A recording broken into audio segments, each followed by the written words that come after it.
Nolan reveals the cast for his new mystery movie. Pete gives Tyler and Joseph a pop quiz, and Lionsgate is on the brink. Oh, it's time for class.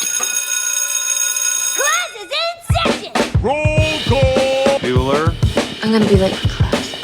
Bueller. Am I hallucinating here? Just what in the hell do you think you're doing? Late for shows. You are mine now. You belong to me. Did you study for the test? No more complaining. No more Mr. Chimp left to go to the bathroom. Nothing. There is no bathroom. Hello, classmates. Welcome to Middle Class Film Class. I'm your host for today, Tyler. I'm Joseph. And I'm Peter. We have a great show for you today. Welcome everyone on YouTube, of course, so YouTube Live, I should say, and otherwise. And of course, the OG classmates listening in podcast land. Yes. Tyler, got to say, you nailed that intro. Thank you. You did it until the woo-wee. Well, you know, I like to have a little bit of a Western flavor to my intro. I would love to see you in a cowboy hat. I would too. Do you I like would country too. music? Of course I do. Or do you like Western music? Oh yeah. Who's your yeah. Who's your favorite country Western singer? Woody Guthrie. Oh, okay. What's your favorite song of his? I haven't listened to him in a long time. Oh, okay. Okay. I'm more of a John Prine Big man fan, myself. man of the people. Yeah. I'm a John Prine man myself. John Bryan. Prine. Prine. Yeah, John Who the Prine. fuck is that? He's a classic folk country singer singer. Oh, never heard of him. from the 70s and onward. I only know George Strait and Brooks and Dunn. I mean, That's it. I like myself a good... Sounds like clothing stores. Yeah. Shania Twain, George Faith Strait. Hill. We only service the Shania Straits. Twain. Yeah, Shania Twain, Is she Faith country? Hill. She used to be country. She was like, I feel like Shania Twain and Faith Hill were like the early intros into pop country. The Chicks. The Dicks. Dixie Chicks. They dropped the Dixie because Yeah. they realized that they were terrible racists. Yeah. Well, anyway, so it's great to be back in the studio. It's great to be actually hosting an episode for what seems to be forever. It was the last show that I hosted was American History X. Yeah, American History X. 2 months ago. So that was September. Yeah. So it's great to be in the captain's chair, Yeah. so to speak. And Welcome back. Guiding Thank this you. ship. Yeah. through I the mean, podcast it's- world. Our strong and capable kinda- hands hopped up on Blue Mountain Dew yeah, I'm and hot. peanut butter and jelly sandwiches. and sour Skittles. Yes, and sour Skittles. Yeah, I have a diet of a toddler, as everyone knows. There's only one of us on this podcast that has a actual medical ailment in their stomach. More specifically, you Right. have the diet of an iPad kid. Correct. Yeah. Yes. Yeah. It's not lost on me that I know that I have a diet of a prepubescent. I don't know how you don't look like the Rizzler right now. Blown up like a large child. Right. I mean, it's only fitting that I'm going to be the host of this show because of the tumultuous week that the United States has gone through. Because yes. we had, I was on the fence about mentioning the election, but here we are. We are about to experience the 47th presidency. That is going to be hosted by none other than Donald J. Trump. Yeah, we have two deaths this week. The notables, Tony Todd, Yes. aka Candyman, and Democracy.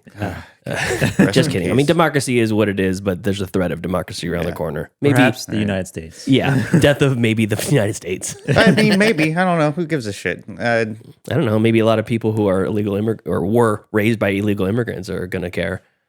Maybe. Yeah, maybe. Maybe so. Maybe.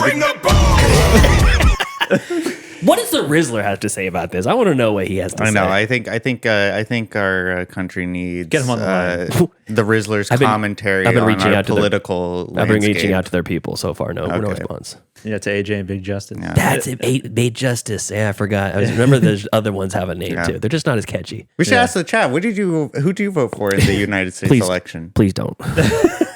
Just kidding. But what I'm not kidding about is getting into some gab and chatter. Oh, shoot, you sprung that right on me. Hold on. Oh my God! What? Find some charity, you lad. Now's the time for gab and chatter. Gab and chatter, movie news and movie discussions that we have for this week. Joseph, what do you have for us today? Just some announcements in Nolan's next mystery project that he's He's still a working thing? on. Yeah, he's Very still much. there. Even with the rise of Denis Villeneuve, He's still I was gonna say, chugging along. how's your relationship with Nolan since Denny's really just made a huge push to the top? I mean, I still obviously enjoy He's like his he's movies. Like, he's like just, the first love, and then Denis is like the new one. it's like I don't know. It's like, I mean, they're comparable in like scale of films that they have made at this point in their careers, right? It's just Nolan's like your high school sweetheart, and Denny's the new Kuntazi that you're seeing at the end of the bar. Kuntazi. one just has a more, I guess, like brutalist approach to making movies, and is a little bit more of a on the I don't want to say like bizarre or weird side, but they're more. I feel like they take bigger swings, bold moves. Yeah. But his next project is much like his previous projects. I think is being kept under wraps. Like the story and what it's about is being kept a mystery. But we do know the cast that just keeps getting announced. And as of right now, the first one that was announced was Matt Damon was going to star in it. And then Tom Holland will be in it. And now Zendaya, Tom Holland's other half, will be in it.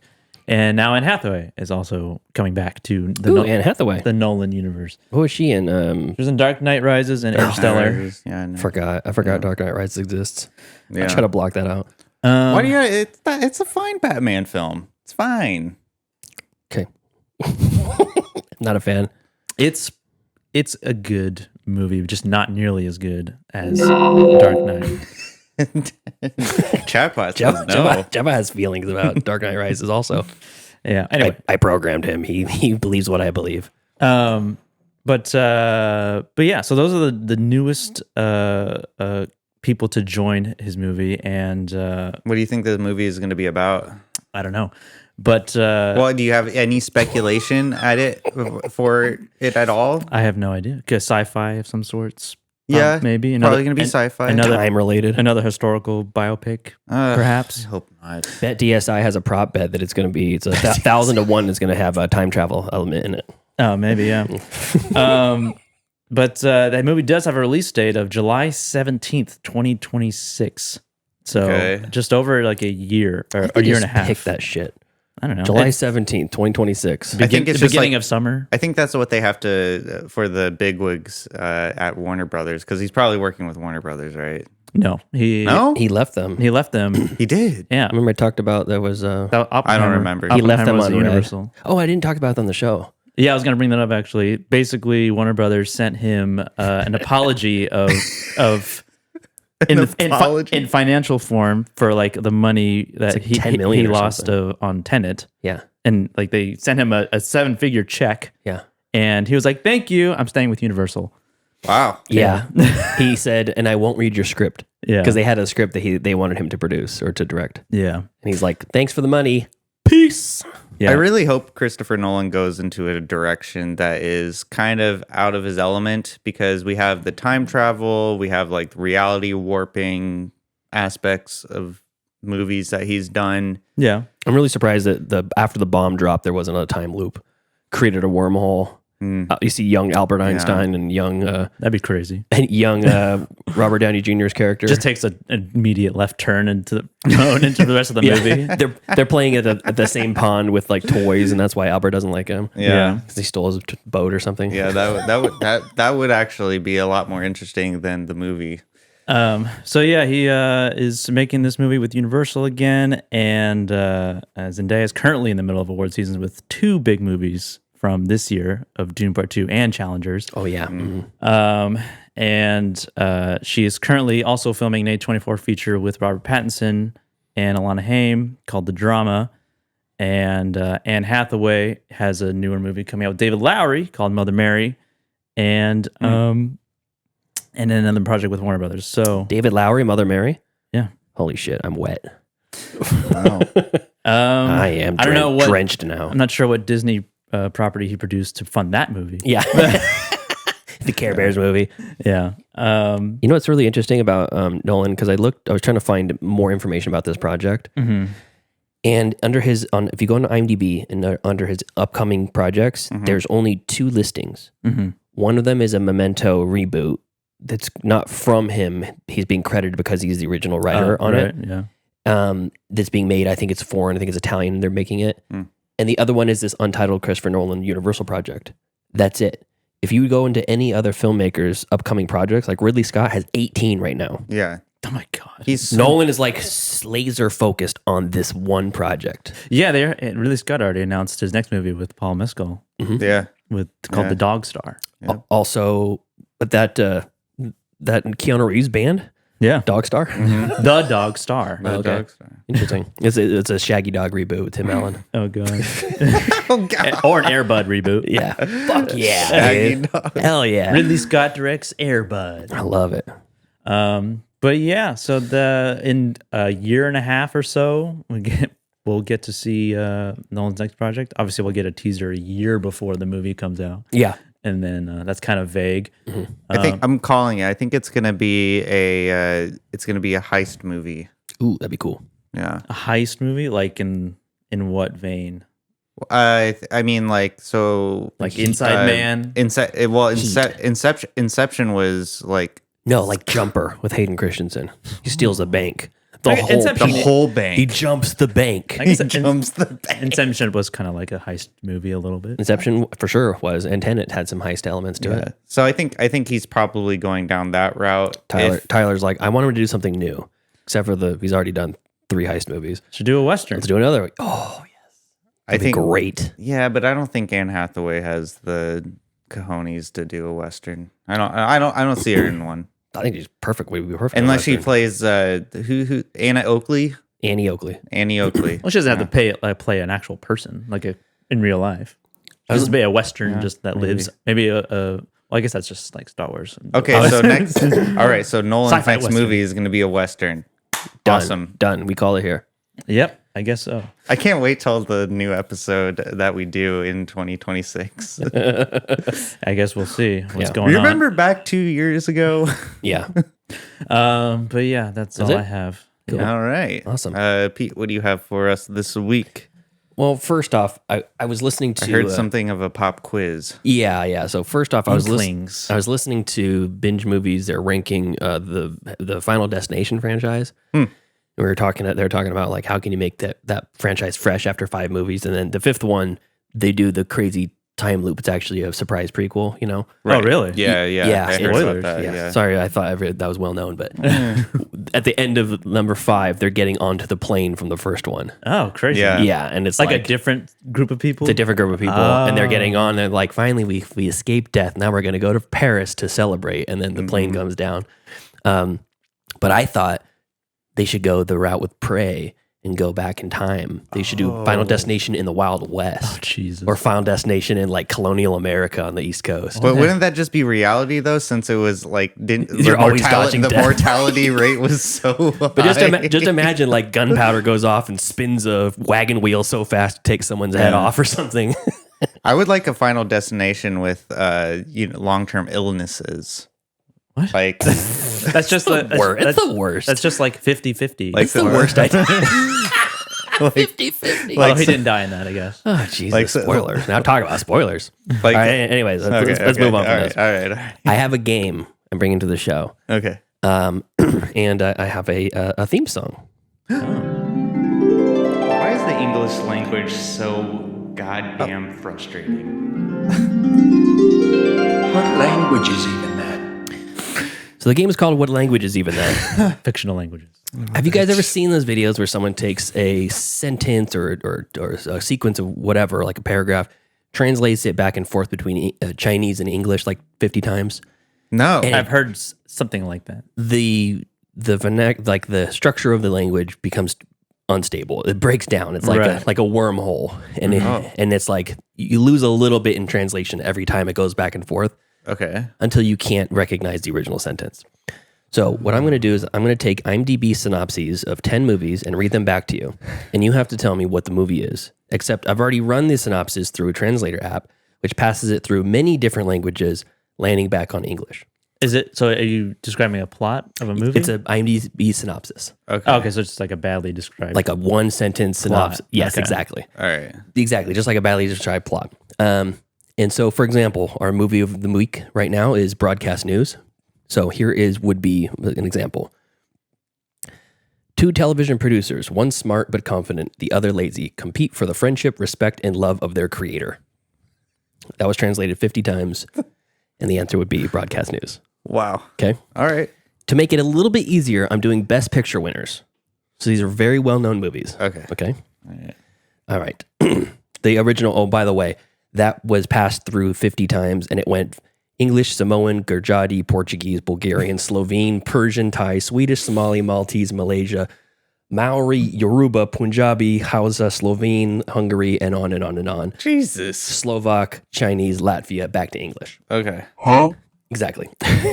So, and the original, if I were to translate that same sentence 200 times, there are two types of languages, fun and informative. Some are just idiots and idiots. Invite friends and neighbors. That's for broadcast news. That's the same sentence from broadcast news. What? It doesn't even make any sense. I know. Well, after 200 times of translation, you lose a lot of the structure of the sentence. So I ran these through and I made sure that they kind of made at least enough sense where you might be able to guess. Okay. So we're just going to go back and forth. There's no winner, no loser. I'm not going to give anybody a punishment wheel or anything like that. What have I done? Don't worry. Okay. Okay. Right. So who wants to start? Well, I mean, I'll go first. Okay. Tyler, go first. Thank you, Tyler. Mm-hmm. The struggling actor tries to rebuild his lost career by writing, directing, and acting on Broadway. Birdman.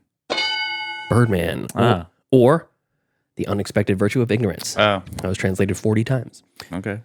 Joseph. An innocent ant travels from Texas to New York in search of fortune and finds new friends along the way. An ant? An innocent ant. The only thing I changed about these is if it said the name of the movie in it. I took it out. Oh. An innocent ant travels from Texas to New York in search of fortune and finds a new friend along the way. Oh, Midnight Cowboy. Very good. Reviewed on the show, Midnight Cowboy. Only movie that was X-rated to win a Best Picture feature. Mm-hmm. Tyler. Riots and riots erupt in the Rio Grande after thieves stole more than $2 million worth of drugs. Riots and riots erupt in the Rio Grande after thieves stole more than $2 million worth of drugs. Drugs? Kevin says Fast and Furious. It's not Fast and Furious. Give us a guess. Fear and Loathing in Las Vegas? Yeah. No Country for Old Men. Oh. Yes. Oh, okay. Yeah, that makes sense. Okay. Okay. I've only seen that movie once, so. Kevman says the name of that Final Destination prequel is First Destination. First Destination. Yeah. Very original. All right, next up. Joseph. The father is accused of abusing his daughter. After you trusted me and your best friend, they accused him of abusing their daughter. Best Picture winner. Wait, what? Their father is accused of abusing his daughter. Okay. After you trusted me and your best friend, they accused him of abusing their daughter. This is a Best Picture winner. Best Picture winner. Focus on the daughter. The daughter. It actually translated to son, but I changed it because in a lot of languages it's like a gender neutral word. Child. So it just always defaults to male.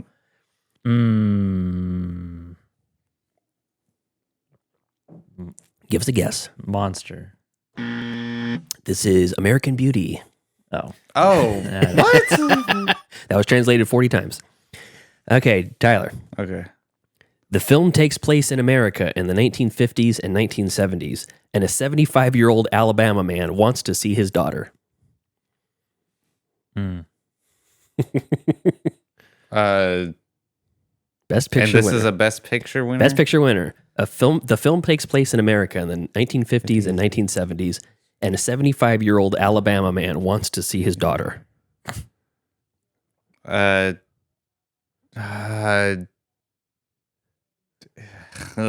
us a guess. Son of a bitch. Best Picture winner. Gran Torino?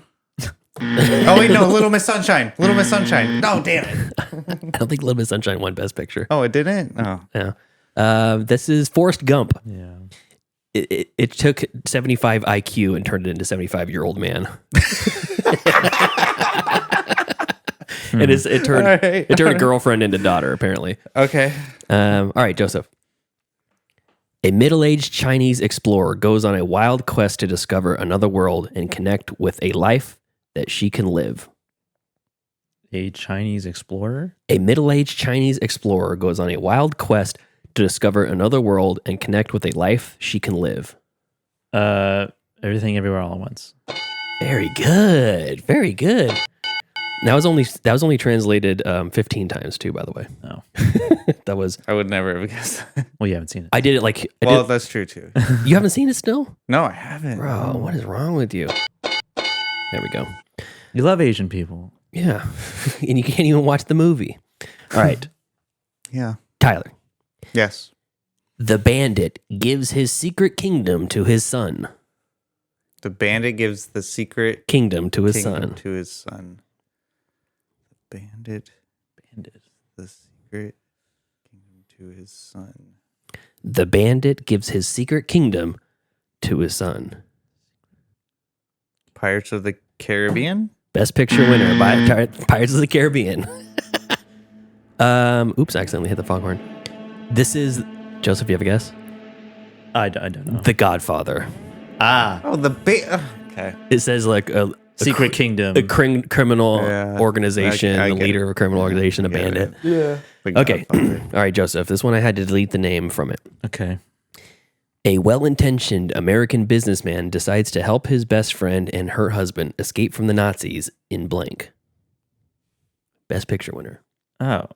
Schindler's List? Oh, so close. Black and White's Casablanca. Oh. I guess there are Nazis in that too. Yes, there are. That's a huge plot point. All right, Tyler. See how the Vietnam War ended in the Steel City and destroyed the lives of many of our friends in Pennsylvania. Fitting because the Steelers are playing this Sunday. Best Picture winner. Uh, I'll give you a hint. It's a little older. yes, I presume so. See how the Vietnam War ended in the Steel City What's the and destroyed the lives of many of our friends in Pennsylvania. What's that? no idea. What's that one war movie name? Who's in it? It's Marlon Brando. That win Best Picture. It's Are you thinking of Apocalypse Now? Apocalypse Now. Yeah. That is incorrect. Damn it. It says Deer Hunter. Oh dear. Deer Hunter, yeah. It is how happens that they're from. with Redford. Yeah. Fuck. I don't think Robert Redford's in that. Yeah, he is. Is he? Yeah. I've only seen half of it, and it was like 20 years ago.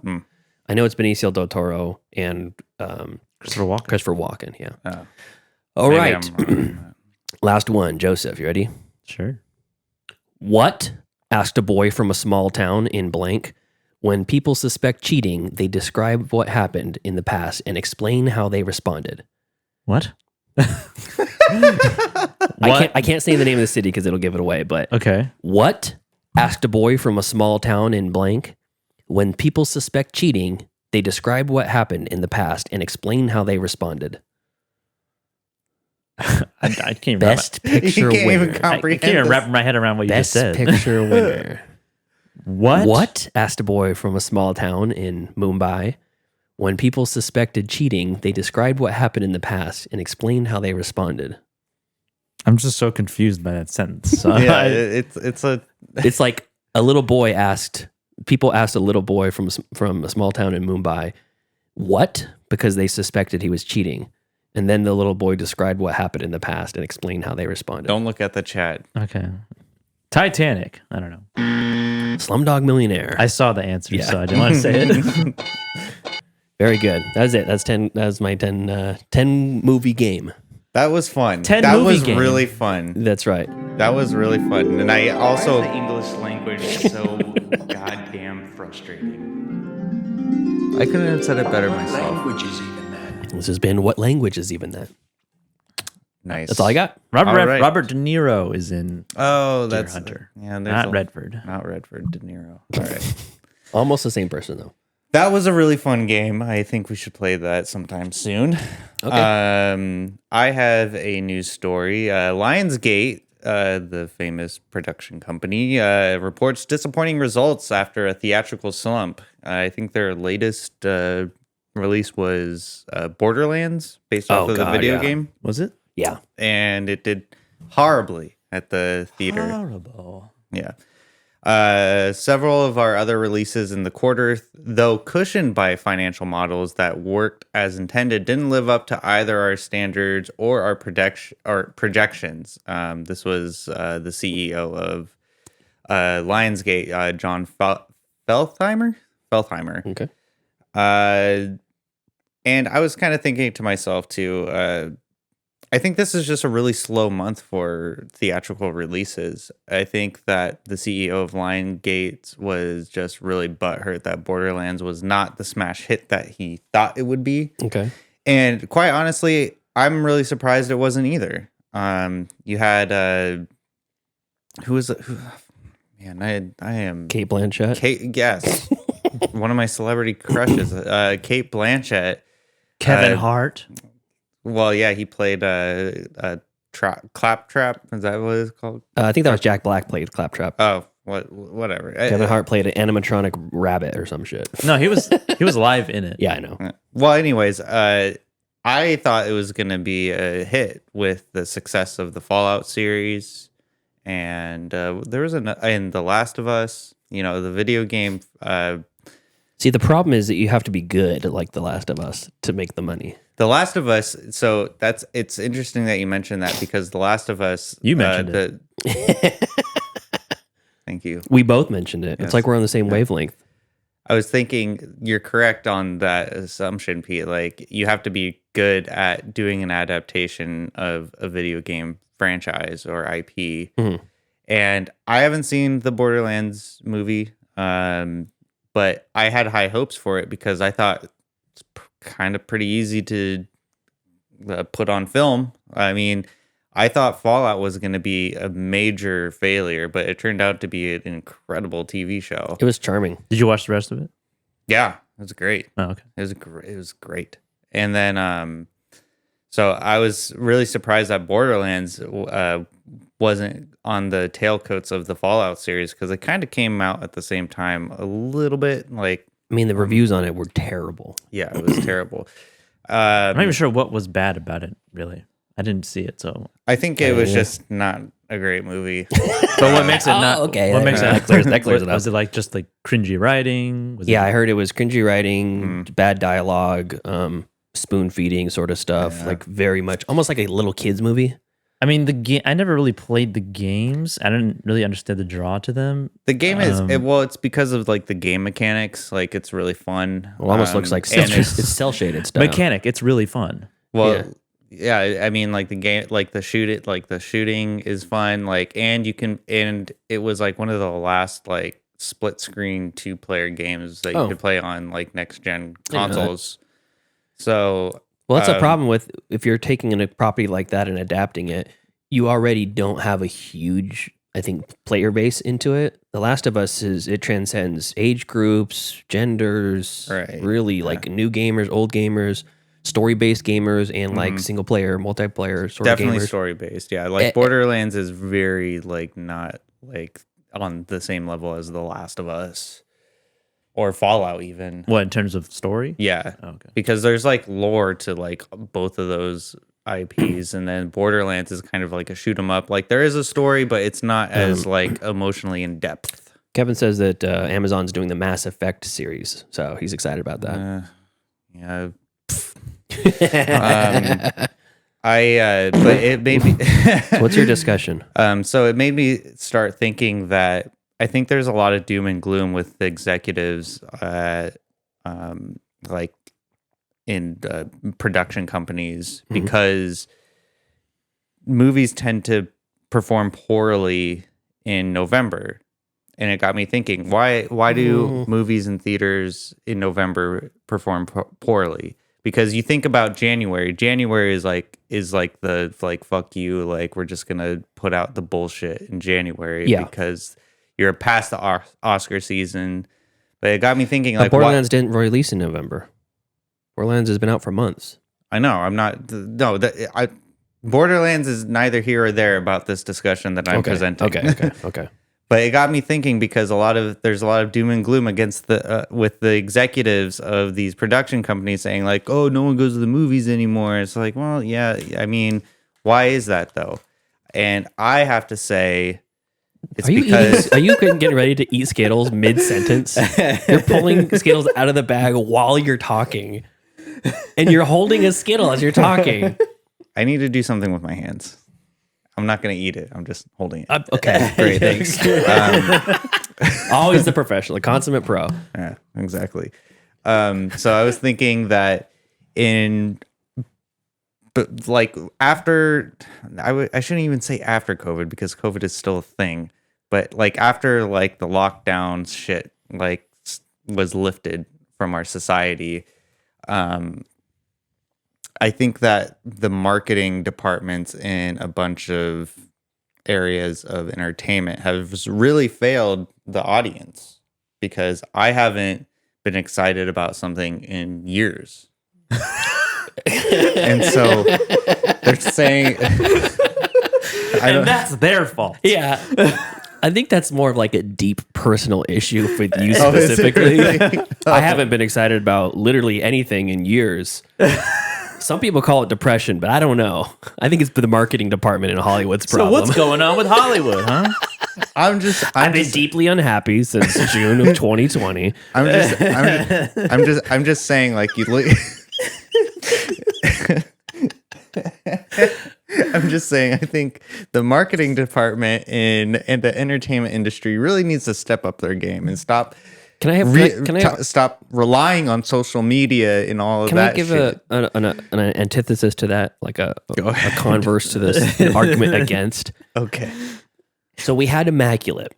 Immaculate had fantastic marketing. They had this whole thing where Sydney Sweeney would watch Immaculate with real nuns and post it on the social media. In a church. They showed the movies. Completely sacrilegious movie. And they're showing it to real nuns watching the movie. Longlegs had entire like ciphers like put out into the world. It was like completely hidden, like the fact of what the movie was. And then on top of it, what was the other thing that they were doing? Longlegs? Yeah, Longlegs had a really, really good marketing campaign. It was the heartbeat of Michael Monroe. Put it, like the sound guy, like they amplified the heartbeat when she saw Longlegs, like Nicolas Cage's makeup for the first time. And then in Smile 2 right now, it's out in theaters, but Paramount they put the first 9 minutes of the movie on their website. But in order to watch it, you have to have a webcam enabled and smile the entire 9 minutes, or else it'll stop playing. Oh, it's like those are some really creative, great like concepts for, and that's just a very small drop in the bucket. I think the problem is that Borderlands is just a bad movie, and Lionsgate has been backing bad movies. They had the Crow remake, right? Was that them? Yeah, that was them. Okay. They're the ones that decided to buy Megalopolis. Huge swing there and fucking failed. That's right. They have Borderlands, and it's like it's not for the fact of like people don't want to go see movies. Deadpool and Wolverine made $636 million. Yeah. Inside Out 2 made $652 million. Despicable Me 4, $360 million. Well, I think even Twisters, $267 million. I think what it is, though, at least this is just from my perspective of my viewpoint of the world. Since there's so much availability for content, like through media, like through streaming services, the theater experience is kind of diminished in a way, unless you're going to IMAX, which is definitely an experience. Well, it's like what you were talking about last week. To the drive-in theaters. The problem, it's just like you said last week. You know, you watched It Chapter 1 in theaters and it was scared the shit out of you, and then you watched it on your... I didn't say it scared the shit out of me. You did. You said you pissed your pants and you shit in your seat. I did? Yeah. And then and you said, and then watching on your dinky computer monitor. It was rinky dink piece of shit. So like the more I don't know. The more that people have like access to really good home viewing experiences, the appeal of going out to the theater is less. When it used to be a 17-inch barely colored TV, the theater was like this mind-blowing experience. Yeah. And so, I mean, I'm not going to be like one of those people who think, oh, we should go back to the old times where you have to go watch a new movie in a theater. No, I'm not going to do that. But I think that there's something to be said about the availability we have in our current like environment of being able to basically just pay for a subscription for a streaming service, and then they say, oh, this is going to be streaming in a few weeks. Yeah. And some people are going to say, well, like, I don't really want to go to the theater. Like, I'll just wait till a streaming service releases this new film. And I think it's a blessing and a curse. It's kind of like, what would be the metaphor for it? Like the monkey hand wishes. Or the monkey paw. Yeah, the monkey paw, where like you make a wish, but like there's like a catch to the wish. So like I remember, I wish we could have movies at home anytime we want. Exactly. Like I mean, I'm sure, but they're all bad. It's a nonstop barrage of shitty movies. I remember growing up and thinking like, I wish like I could just watch the movies that are in theaters at home right now. Get that wish, and then now it's super available, and now you don't. You take it for, at least for myself, I'm not speaking for everyone, but for myself, I take for granted the experience of going out to the theater and watching a movie. I still like to go to a theater and watch a movie, but I can see how another person would say, well, I mean, Wolverine versus Deadpool, it's only $20 here in the comfort of my own home. Yeah. It's the convenience of it.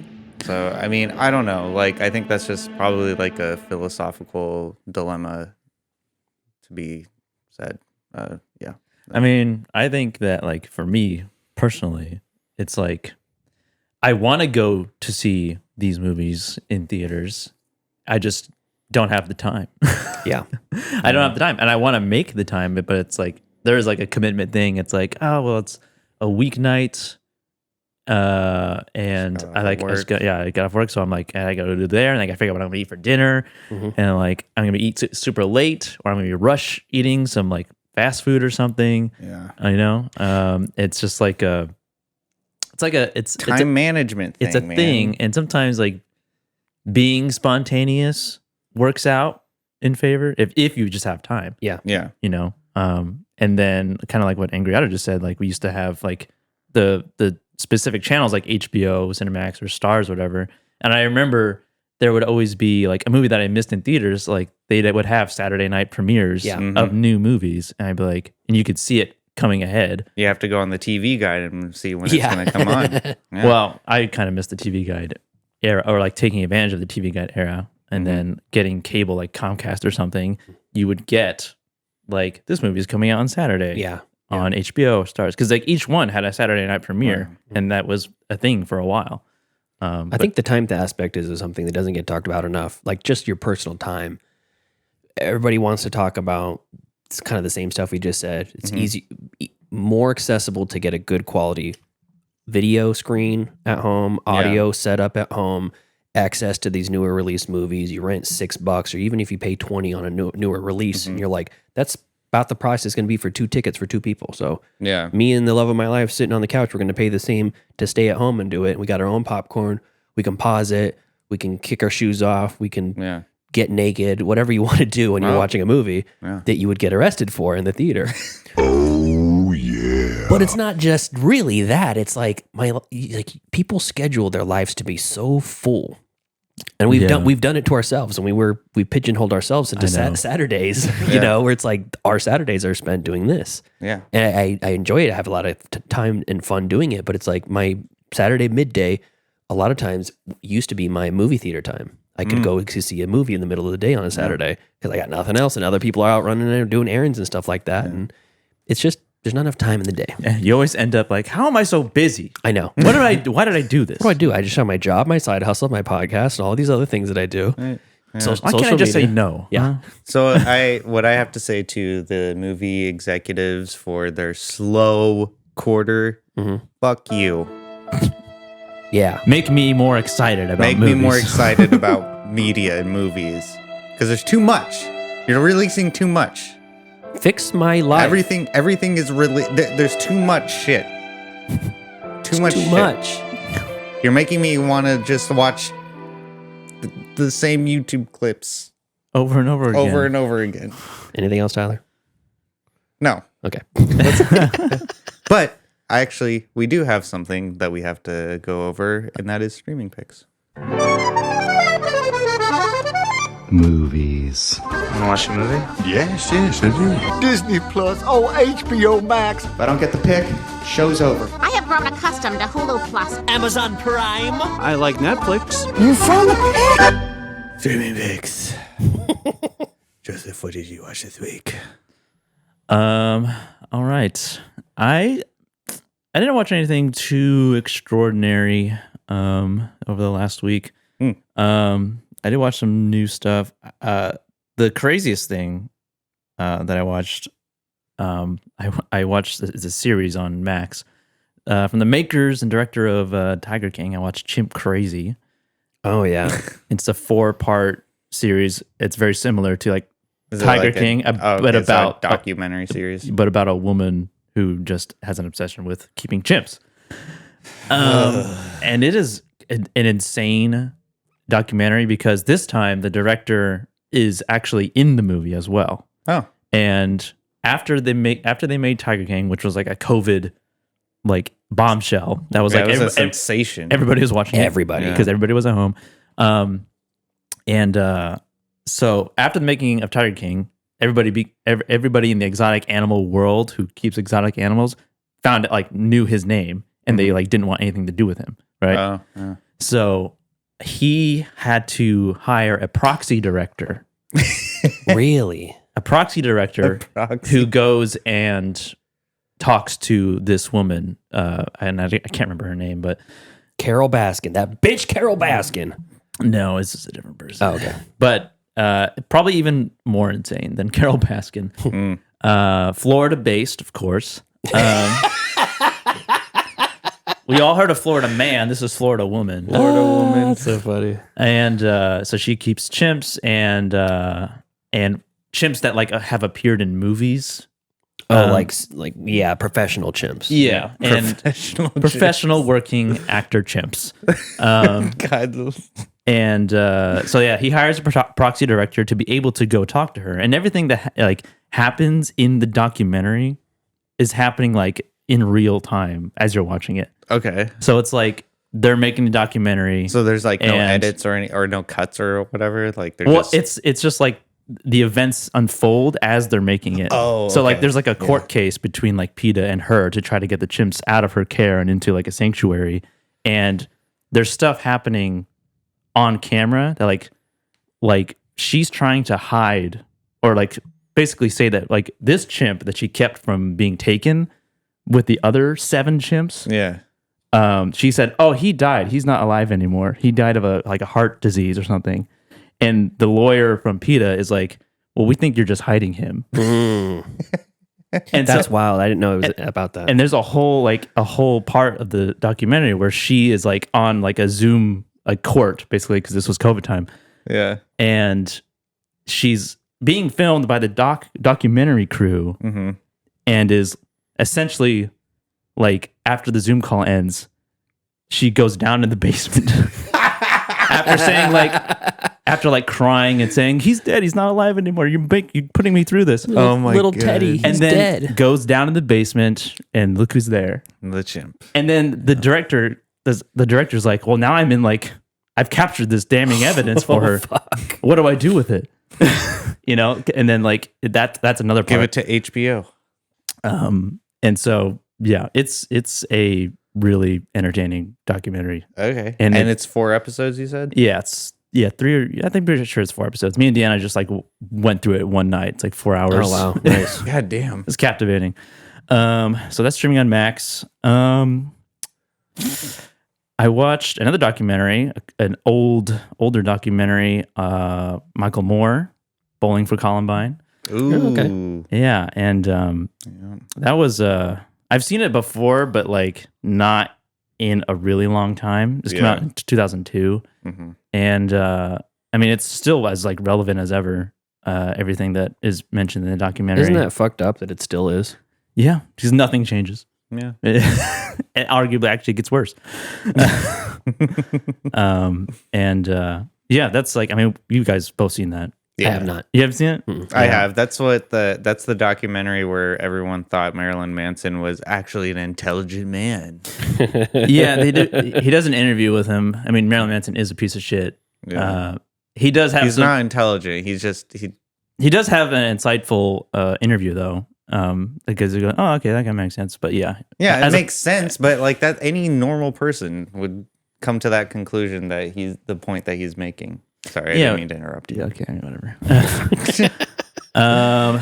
Let's see what else. Oh, I caught up with the last voyage of Demeter, which is streaming on Paramount Plus via Apple TV, and was pretty disappointed by it. That's what I heard too. Yeah. Thought it was not good, actually. I liked it. I thought it was good. I thought it had good ideas and good like creature design. Yeah. I just thought it was pretty poorly written and the acting wasn't great. You didn't like David Dastmalchian playing a mid-Atlantic dude? Like a Bulgarian or something? Yeah. I didn't even realize he was in it because he kind of has he's got like facial hair. Yeah, he's got a beard hat stuff. on the whole time. Has no idea it's him. And I was like, is that Dastmalchian right there? But yeah, it is him. And then the guy who played Dr. Dre in Straight Outta Compton as the main character. But yeah, the writing and the dialogue wasn't super great. The acting as well was not amazing. But I think that the creature of Dracula, that's who it's supposed to be, was well designed, and some of the effects were really cool. And like the dark, rainy. I like the concept of being trapped on something like that in the middle of the ocean, and it's actually everybody's being taken out one by one. It's very bleak. Yeah. You're just like, you can't escape it. Yeah, and you already know the end. Yeah. Right from the beginning of the movie. If you don't know the story already from Bram Stoker's Dracula, because that's what it's about, that one small section from the book It's and like chapter 3 or and 7 from the something like movie, where you get a small glimpse in Bram Stoker's Dracula, the movie. But this is like an extrapolated full length movie of that one part of that other movie. But yeah, I didn't enjoy it that much. It's a bummer. And then I watched Didi, newer movie, came out this year.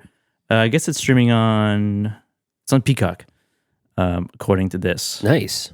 And this is a very much like a coming of age story of a he's Chinese. Taiwanese. Oh, Taiwanese. He's Taiwanese. He's And in San Francisco?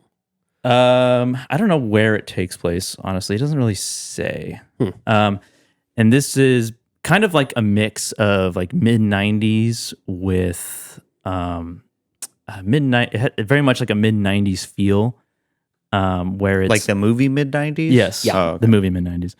And something else, I can't remember. Another coming of age story. Basically, it's like kind of the uncomfortable parts of a person who's about to go into high school and has an older sibling who obviously like they have that sibling like rivalry throughout most of the movie, and he just basically just wants to like kind of just be accepted somewhere by somebody, and it was not as good as I thought it was gonna be, but it was still good. It takes place in 2008, by the way. Not that the depression or anything or recession has anything to do with the story. It just happens to when it takes place. There is a lot of like nostalgia. Obama years. There's a lot of nostalgia. There's like a whole MySpace section of the movie where they show their people's MySpace pages and like the top 8 and really? That's interesting. That takes a part in the story with his like small group of friends that he has. Why am I not number 1, dude? And it's like there's a part in the movie where there's like a little bit of a falling out, and he's about to ask him on AOL. He's like, "Are we still friends?" But then he doesn't, and he goes to his friend's MySpace page to see if he's in the top 8 still. Fuck. Yeah. I miss those days. Yeah. You could like threaten your friends. Yeah. If you don't do this for me, man, you're out of my top 8. Yeah. But yeah, it's kind of depressing, to be honest. It seems depressing. But it's a wholesome, like kind of honest look, I think. It's like casual racism a little bit in the movie, but all right, now Tyler's really paying attention. Oh, yeah. Hold on. Yeah. We bring the boom! But yeah, that's streaming on Peacock right now, apparently. Cool. Nice. All right. And that's all I have. That's all you got? Yeah. Pete, how many hundreds of movies have you watched this week? 300 of movies. 300. Yeah, first off, oh shit, I screwed this up. I forgot I had it set up like that. What did you do? The Substance. It's now streaming on Mubi. Mubi? Mubi, M-U-B-I. It's not on any major streaming platforms, but it's on Mubi. That's a major streaming platform. Mubi. Is it really? Yeah. It is now. It is. Oh. They produced the movie. This is their first movie.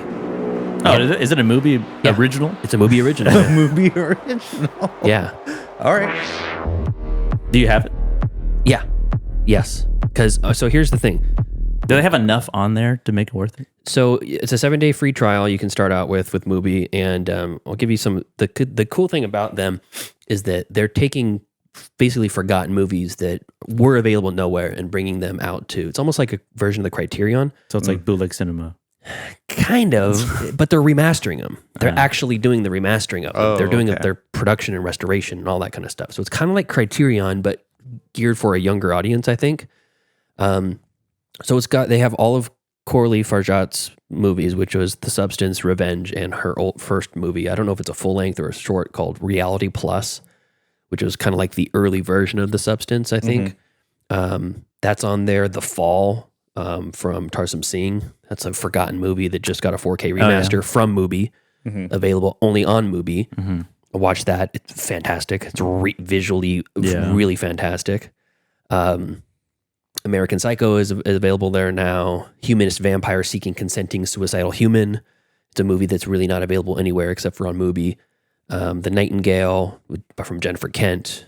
Let's see what other kind of stuff is on here. A lot of like very interesting horror and foreign stuff.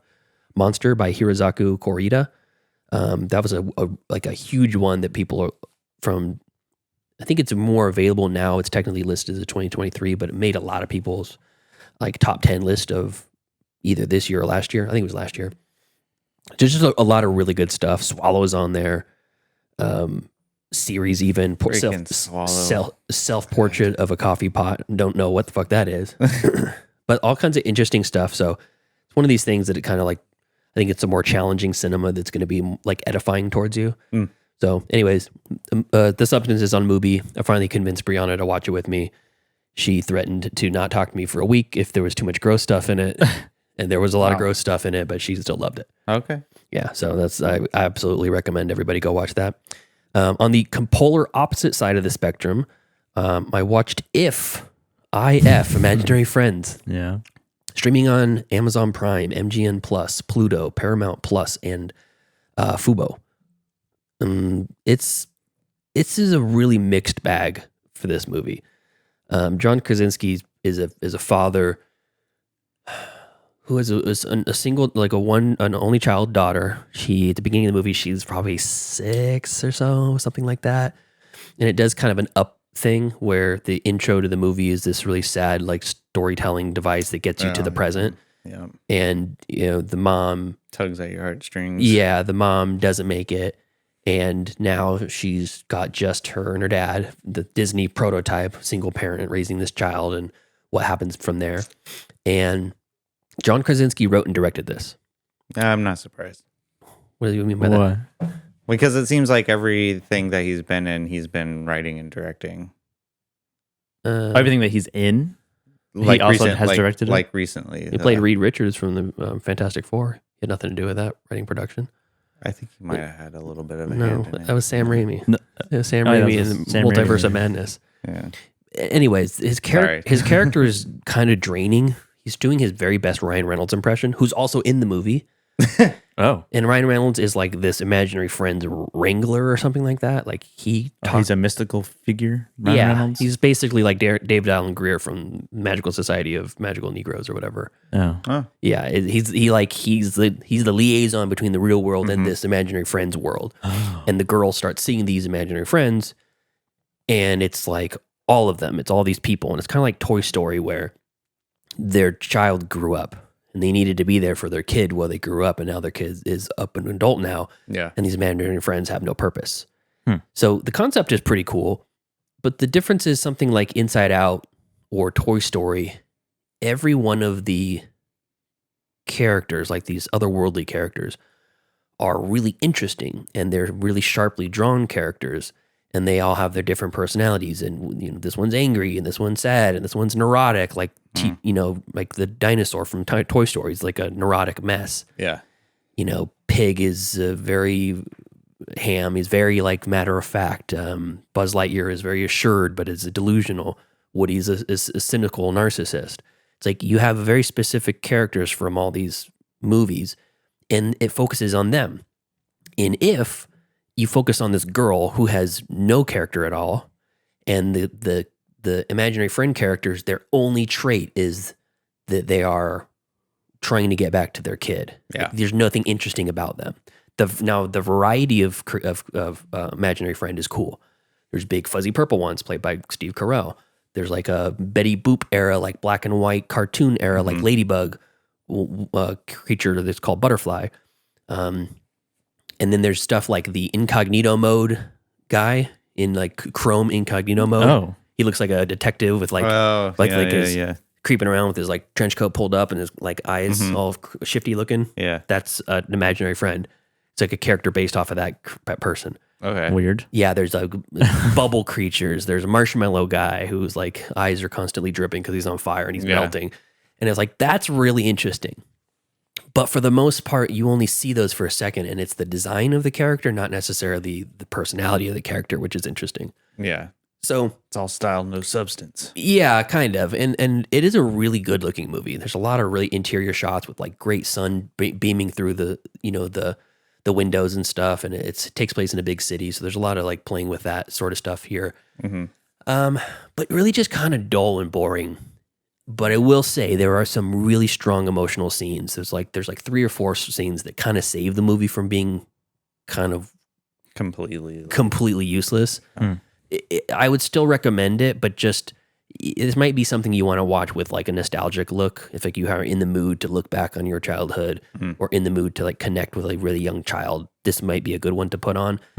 But just be ready for some ultra saccharine, ultra sweet, ultra schlocky, like tugging at your heartstrings in the absolute most manipulative way. Sometimes that works, but for me, it did not for most of it. All right. There was a number of scenes where I was like, okay, this is good. The emotions are good here. But very few and far between for like a 2-hour and 10-minute movie. All right. So that's If, streaming in all those places I mentioned. I revisited a movie that it's an Alex Garland movie that I enjoy more and more. We watched Men last night from 2022. Oh. Jesse Buckley and Rory Kinnear, streaming on Amazon Prime and Plex. Pretty easy for anybody to watch that one. In light of recent events and the concerns that a lot of women have in our United States about their body autonomy and fear for their lives, people claiming your body, my choice, all that sort of thing, it felt very prescient to watch this movie at this moment in history. And it hits even harder every single time I watch this movie. It hits harder. It's so fucking good. It's gorgeously shot. The sound design is fantastic. It is scary in moments where there's nothing really even happening on screen, and it's terrifying. There's the tunnel scene where she's singing to herself. Yeah. And then you see the figure on the other side scream like a fox. Got chills. You're You're like, like, thinking about that Is that scene. a creature or is that a person? And then he starts running towards her like a zombie from 28 Days Later. It's really, really good. And it's so funny because I want to say it's got like 28% audience score on Rotten Tomatoes.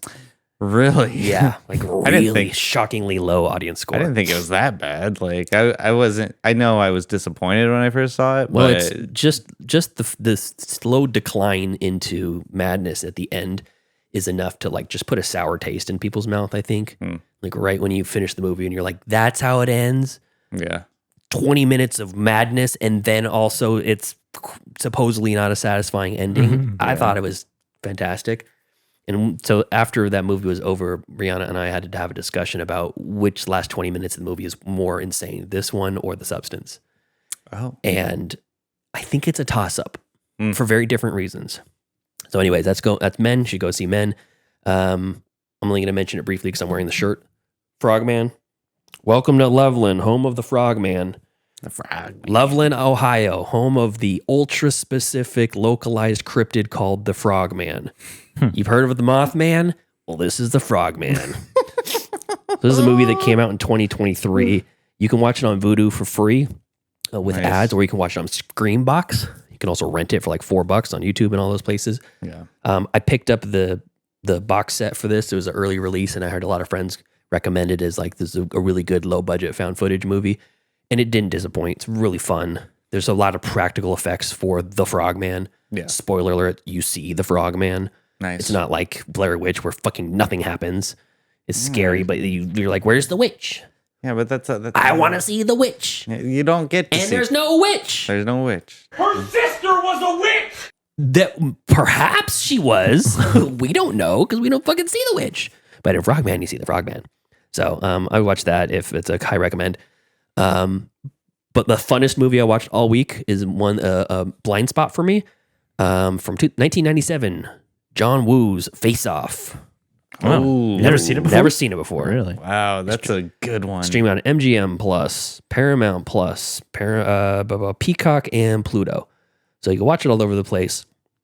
I was told it was an insane action movie about a guy who puts his face on a criminal's body in order to infiltrate the criminal underground It's to insane. find where It's a bomb insane. is planted. It almost feels like it was written by Nicolas Cage. That's what happens. I was given what I was promised, but then after they find the bomb, there's a whole nother part of the movie where he's like, you know what? Now I'm going to be a good guy and I'm going to take down the criminals. And you're like, wait, what?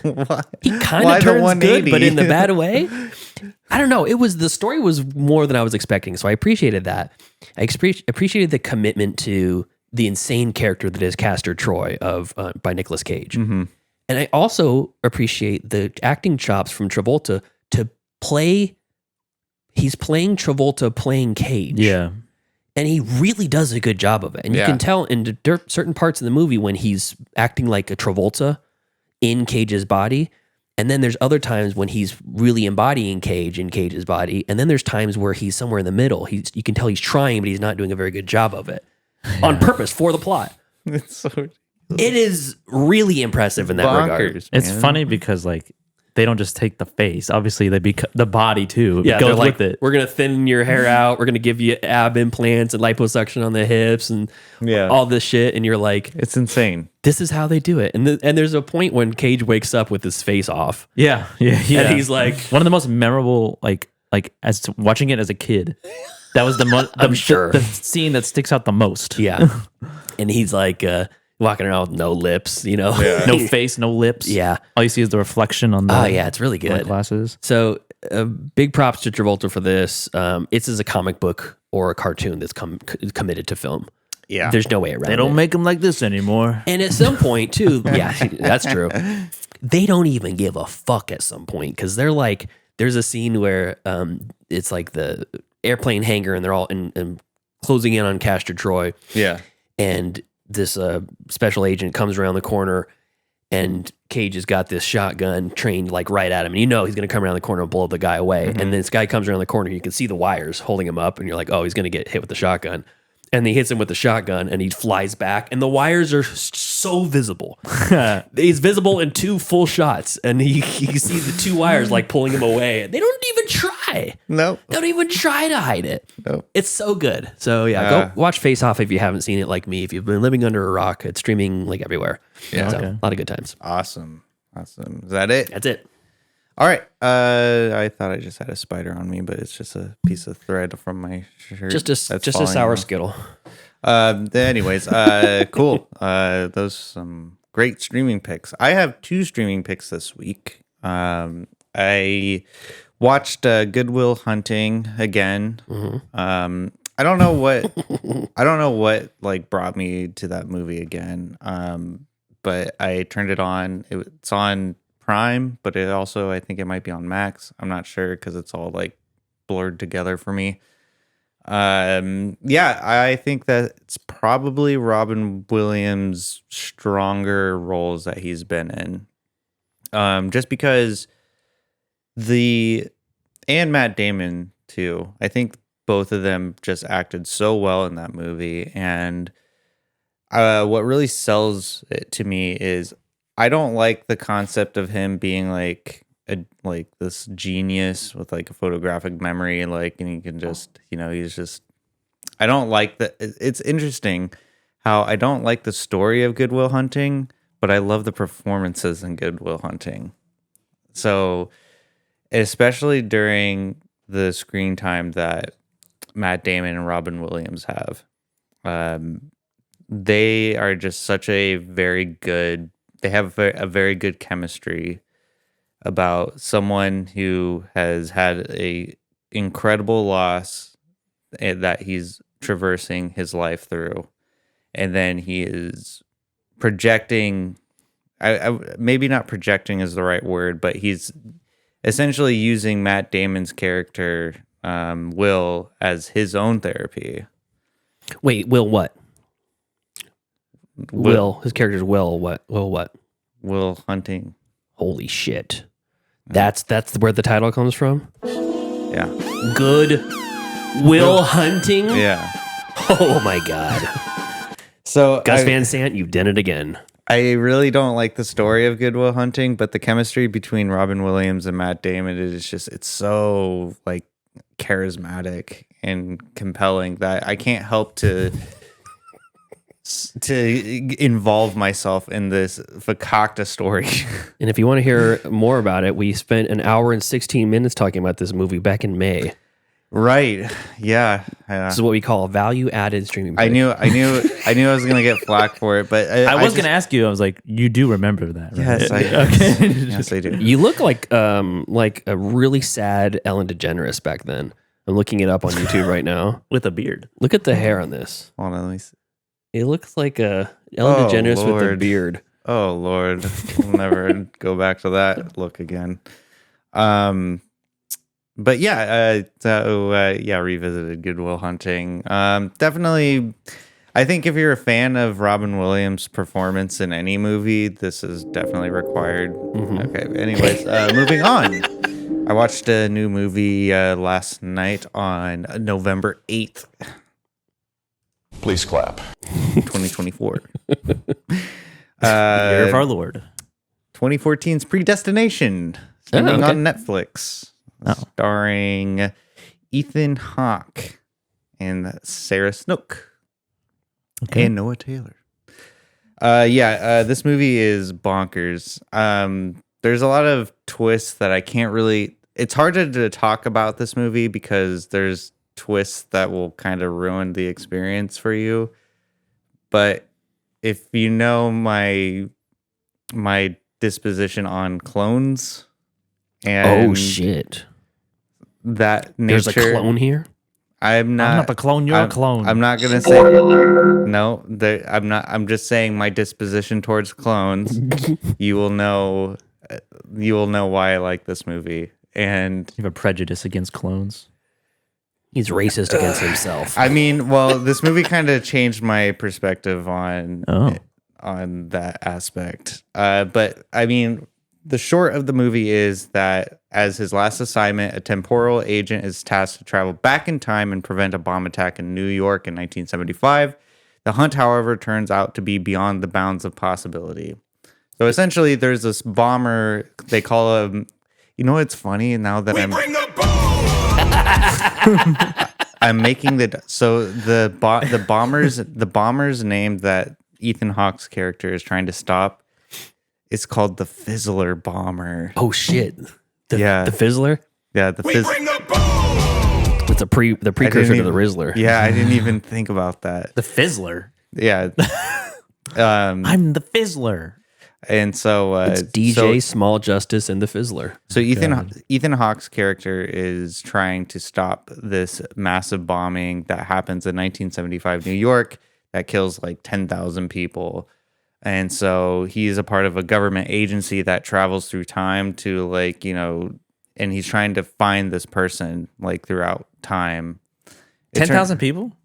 In New York, yeah. Like only 10,000 people? Exactly. Well, that's what they say in the movie. It's like the Fizzler bombs